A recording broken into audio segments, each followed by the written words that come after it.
Okay, this is an old shower that was having problem. So I was called to it. It was leaking. So as you could see, the water is what have stained the wall. Yep. But I've come to solve it right now. So this is how it works. It's the digital type. Yes. Now it's at the hot. So it will give you the degrees Celsius of it. That is the top rows. If you change it, it goes okay. This is the shut off. You know, ladies normally use this in washing and more things, right? More things.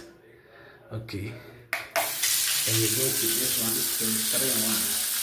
As you can see, the light on it there. That's the top rows.